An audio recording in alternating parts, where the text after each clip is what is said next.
ಏನು ಹೇಳ್ತಾ ಇದ್ದಾರೆ? ಸ್ಥಾವರ ಕಳಿ ಉಂಟು, ಜಂಗಮ ಕಳಿ ಇಲ್ಲ. ಗುಡ್ಯಾಗ ಹೋಗ್ಬೇಡ್ರಿ, ಕೈಯಾಗ ಲಿಂಗಪ್ಪನ ಪೂಜೆ ಮಾಡಿ. ನಿಮಗೆ ಕೈಯಾಗ ಲಿಂಗಪ್ಪನ ದಿನ ಮಾಡ್ತೀರಿ, ಗುಡಿಗಳು ಸಾಮೂಹಿಕ ಉಪಾಸನೆಗಾಗಿ ಬೇಕಾಗ್ತವೆ. ಇಷ್ಟು ಲಿಂಗದ ಮುಂದೆ ಎಲ್ಲರೂ ಕುಂದ್ರಾಕ್ ಬರುದಿಲ್ಲ. ಹೌದು. ಸಾಮೂಹಿಕ ಉಪಾಸನೆಗಾಗಿ ಅಷ್ಟೇ ಅಲ್ಲ, ನಮ್ಮ ಕ್ಷೇತ್ರಗಳನ್ನು ನೀವು ಬರೀ ಪೂಜಾ ಅರ್ಚನೆಗಳಿಗಾಗಿ ನೋಡಬೇಡ್ರಿ. 4.5 ಲಕ್ಷ ಕೋಟಿ ರೂಪಾಯಿ ಆದಾಯವನ್ನು ಪ್ರತಿ ವರ್ಷ ಕೊಡ್ತಾವೆ ನಮ್ಮ ದೇವಸ್ಥಾನಗಳು.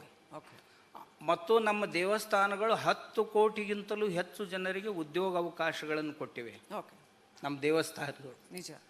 ಅಷ್ಟೇ ಅಲ್ಲ, ಕಲೆಗಳು, ಸಾಹಿತ್ಯ, ಸಂಗೀತ ಇವೆಲ್ಲವುಗಳನ್ನು ಉಳಿಸಿದಂಥವುಗಳು ನಮ್ಮ ದೇವಸ್ಥಾನಗಳು. ಯಾಕಂದ್ರೆ ಆ ಹಬ್ಬ ಹರಿದಿನಗಳಲ್ಲೇ ಇವೆಲ್ಲ ನಾವು ಮಾಡೋದು. ಈಗ ದೊಡ್ಡ ಯೋಗದಾನ ಇದೆ. ಆ ದೃಷ್ಟಿಯಿಂದನೂ ಅದರ ಕಡೆ ನೋಡ್ಬೇಕು, ಬರೀ ಒಂದೇ ದೃಷ್ಟಿಯಿಂದ.